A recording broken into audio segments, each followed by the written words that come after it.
As a three-point spot-up shooter myself, there's very few people I look up more to on the court as a shooter than Klay Thompson. This brother is one of the greatest three-point shooters of all time, straight-up Hall of Famer, no questions asked.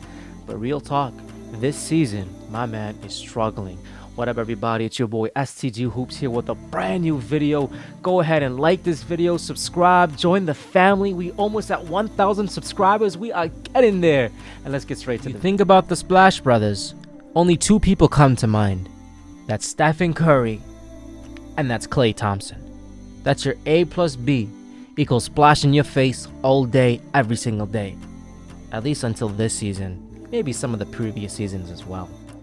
Klay Thompson is somebody, as I mentioned in the intro, I revere, I respect. There's nobody I want to see succeed more than people who've overcome so much adversity in life. Klay Thompson is one of those players.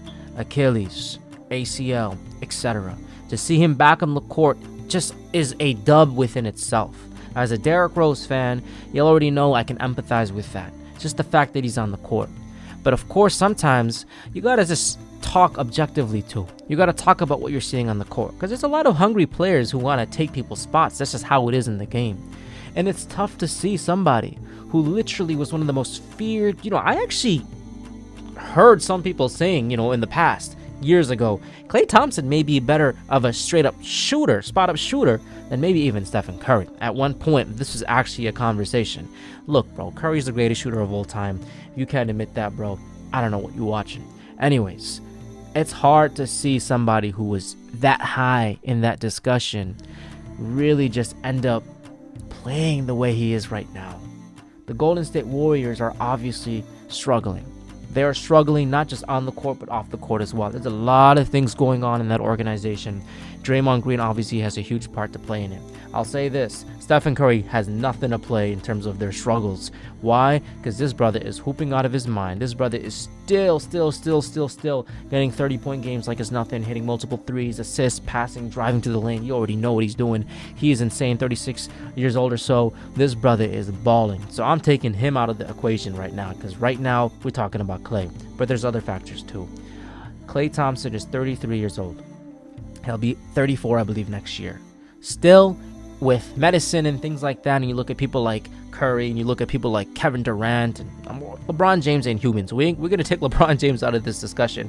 But as a spot-up shooter, and of course somebody who plays defense, so as a 3-and-D, 34 isn't too old, right? You're in the ballpark range of James Harden, maybe Paul George a little bit, right? So you can still get it done if you are healthy at 34 years old, right? You still got game in your tank, especially as a shooter. But Klay Thompson really has been struggling this season. I think a lot of people have been watching and seeing that, and it's tough to see, right? So to give some context, Klay Thompson obviously has always been averaging 22 points a game or so, obviously since the Splash Brothers really started to kind of get the ball rolling. Even last season, he averaged 22 points a game after playing 69 games and starting all 69 of them. This season, and we're about 23 games in or so to this season, so right, you may be watching this video at a different point. He's averaging 16 points a game, right? So that's number one. Another thing to note is obviously his three-point percentage. His three-point percentage is actually the lowest of his NBA season, which is actually pretty crazy as I'm looking into this. He's shooting 36% as a three-point shooter. That's his lowest. His absolute lowest he's ever shot in his entire career. Okay, the second was the year after he came back from his Achilles injury, shooting about 39%, right? But that was, and he still averaged more points a game, which is pretty crazy, right? So this is his lowest and the most he's ever struggled shooting from that three. And the thing is, it's evidence between even the coaching staff, etc., and of course the fans in Golden State, right? There was a game that recently came to mind where Klay Thompson, Andrew Wiggins, etc. were benched. They were literally benched. Curry still played. The whole bench obviously came in. Kuminga, etc. came in place of Klay Thompson, Wiggins, etc. To a point where for the first time in Klay Thompson's career, when he was able to play, he didn't get to play. Steve Kerr didn't play him. He didn't play Andrew Wiggins, etc. Obviously, Klay Thompson admitted that this was a shock. This was new to him, but he deserved it. He himself admitted that he's been struggling and things like that. And obviously, Steve Kerr praises Klay Thompson for what he's done and gone through in his entire life as a player, as a person, and has confidence in him. The whole squad still has confidence in Klay, but when you kind of look at the larger picture, Klay Thompson is actually going to be a free agent next year. And I've been seeing rumors that Klay Thompson perhaps earlier in the season could have gotten, a 2-year whatever extension to continue playing for Golden State. But now, with how he's playing, I don't know how likely that is. Now, of course, the goal and hope is he turns it around and he becomes the Klay of old. But it's hard. It's hard, right? Because number one, you've gone through an Achilles injury. You've gone through an ACL injury. And, very few people have overcome it and played at an exceptional level. Obviously, Kevin Durant is just not human. The way he's doing it, how he's handling it. Sometimes I watch Kevin Durant play, I'm like, bro, I can't even tell you even got hurt in the first place. Like, that's just next level, right? Even Kobe, right? Even Kobe, after he tore his Achilles, when he came back, you saw glimpses, but it wasn't like a consistent effort like, yo, this is straight up Mamba. He's going to get, 50 points a game. He got 60 his last game. That's the most Kobe thing ever. But you get the point that I'm saying, right? It's hard to come back. Obviously, Klay doesn't have to kind of explode as much at the rim as someone like Derrick Rose would have to, or, he was prior. D Rose changed his whole game as well. But the expectation is Klay still makes his shots. And sometimes when you're watching Warrior games, you just see him just missing. He still got confidence because he's still shooting. But I think another factor is Draymond Green. And I'm not obviously going to talk much about what Draymond Green has done and all that type of stuff, indefinite, suspension, whatever. But Draymond Green was a huge piece to the success Klay Thompson had shooting. Why? Because that's the trio. They played with each other. If you ever played on the court and you're a shooter and you're playing with another shooter, there's always another guy in the team who's trying to set you up, who's trying to set the screens, and who's trying to get all the other guys. As a shooter myself, this person's trying to get everybody in the court to get the shooters open, and sometimes they're open, you don't pass, you try to get them going. If one shooter's struggling, he's gonna try to get you going, and Draymond Green has been that guy, right? If you watch Warriors basketball, which I'm sure we all have, that's what Draymond Green did. It wasn't just his defensive prowess. It wasn't just his vocal leadership. It was literally doing what he had to do to get his boys, the Splash Brothers, going. They were Splash Brothers for a reason, because they can shoot, they can run, they can do all the various things they can do. But Draymond Green was a huge piece and is a huge piece of the success of the Warriors overall. But of course, to the two that we know as the Splash Brothers, I gotta give Draymond Green props for kind of doing that. But Draymond Green is just not in his A game either. He's not playing his best basketball, number one.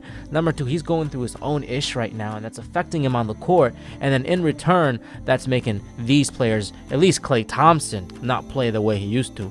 Like I said, Curry's on a different world. He's in a different realm, and he's playing out of his world. He doesn't need the down screens. He's just going to dribble, shooting your face. You know what I'm trying to say? But as a shooter, that's just something that Klay Thompson kind of plays off of, right? Because he plays off the ball. Don't get me wrong, he can play on the ball, he can make plays here and there, but he's getting older, it's harder to do it. That's kind of what I'm trying to say. So to summarize, Klay Thompson is struggling. It's not easy to see, it's kind of hard to see rather, because I'm a huge fan of a shooter, and that brother's name is Klay Thompson. I respect him, I revere him, I wish him the best, but I don't know what happens. I think, honestly, if Klay Thompson, he has two options.